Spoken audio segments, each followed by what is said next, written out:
இயேசுவில் என் அன்பு சகோதர சகோதரிகளே, ஆண்டவர் நாமத்திற்கு சோத்திரம். தினம் ஒரு ஜப வழியாக பேசிக்கொண்டிருப்பது உங்கள் அன்பு சகோதரன் பிரபு. எப்படிங்க இருக்கீங்க?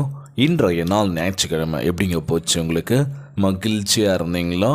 எப்போவுமே சந்தோஷமாக இருங்க. நம் ஆண்டவராகிய இயேசு கிறிஸ்து நம் ஜபங்களை எல்லாம் கேட்டு நம் அனைவரையும் ஆசீர்வதிக்க போகிறாரு.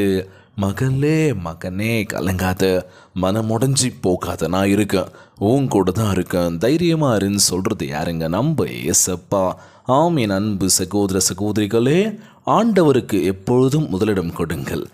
எங்கள் உறவில் நம் ஆண்டவராகிய இயேசு கிறிஸ்து நம்முடைய வாழ்க்கை மட்டும் இல்லை, நம்மளை சுற்றியில் ஒவ்வொரு உறவுகளின்குள்ளே பல பிரச்சனைகள் இருக்கலாம், உறவுகளுக்கு விட்டு போயிருக்கலாம், என்னடா அப்படின்னு சொல்லி யோசிக்கலாம். ஆனால் இன்றைய நம்ம ஆண்டவராகிய இயேசு கிறிஸ்து நான் ஒருபோதும் உன்னை விட்டு விலகுவதும் இல்லை, உன்னை கைவிடுவதும் இல்லை என்று வாக்கு கொடுத்திருக்கின்றார்.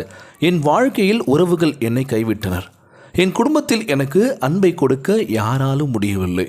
என் நண்பர்கள் என் கூட இல்லை, யாரையும் நம்பி நான் இல்லை அப்படின்னு சொல்லி இன்றைக்கி லிஸ்ட்டு பெருசாக போயிட்டுருக்கோம். உறவுகள் என் கூட இல்லை, நண்பர்கள் என் கூட இல்லை, குடும்ப உறவுகள் கூட எங்களை நேசிக்க என் கூட இல்லை, நான் தனிமையில் இருக்கிற மாதிரி உணர்றேன் அப்படின்னு சொல்லி எத்தனை பேர் நம்ம கலங்கி நிற்கிறோம்ல.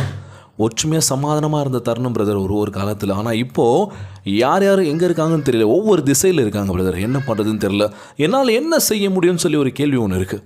என்ன செய்ய முடியும்னா ஜெபிக்கலாம், தினந்தரும் ஆண்டவரத்தில் கேட்கலாம். ஆண்டவரே, நீங்கள் எங்களுக்காக இருக்கீங்க, நீங்கள் சொன்ன வாக்கு தத்தம் இதுதான், நான் உன்னை விட்டு விலகுவதும் இல்லை, உன்னை கைவிடுவதும் இல்லை என்று வாக்கு கொடுத்திருக்கின்றார். நான் உங்களுக்காகவே எல்லாவற்றையும் செய்வேன். ஆகவே இந்த அன்பான தேவனை உங்கள் வாழ்க்கையில் ஏற்றுக்கொள்ளுங்கள்.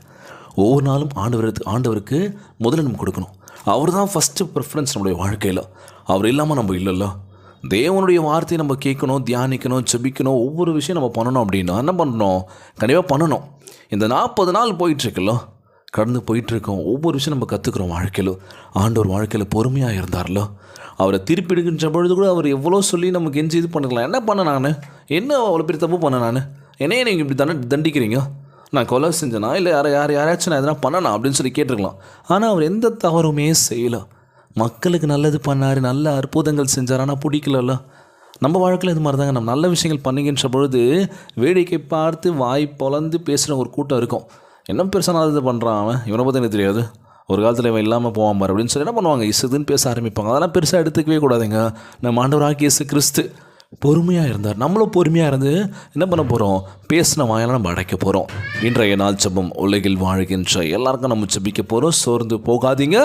ஆண்டவருக்கு எப்பொழுதும் முதலிடம் கொடுங்கள், ஜெபியுங்கள். நம்ம வாழ்க்கை நம்ம மாறப்போகின்றது. நம் ஆண்டவராகிய இயேசு கிறிஸ்து உங்களை ஆசீர்வதிக்க போகின்றார். இன்றைய நாள் ஜெபம்.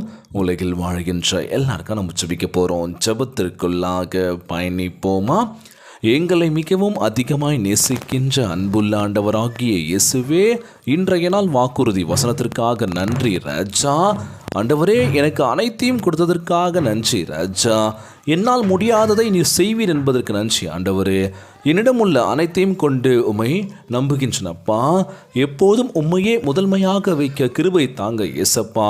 உமது நாம மகிமைக்காக எங்களை உபயோகிக்கப்படுத்த வேண்டும் என்று ஜெபிக்கிறேன் ஆண்டவரே. இந்த வாக்குறுதி வசனத்திற்காக நன்றிப்பா. நீங்கள் எங்கள் பெயரை உயர்த்தி எங்களை உயர்ந்த நிலைமைக்கு கொண்டு போகிற நம்புகிற ஆண்டவரே. உம்முடைய ஆசீர்வாதங்கள் எப்போதும் எங்கள் வாழ்வில் இருக்கட்டும் ராஜா.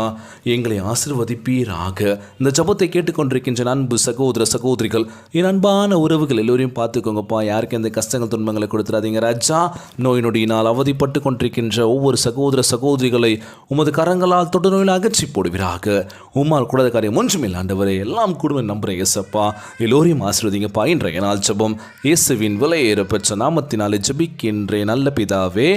ஆமேன், ஆமேன். இயேசுவுக்கு புகழ், இயேசுவுக்கு நன்றி. மரியே வாழ்க. God bless you all.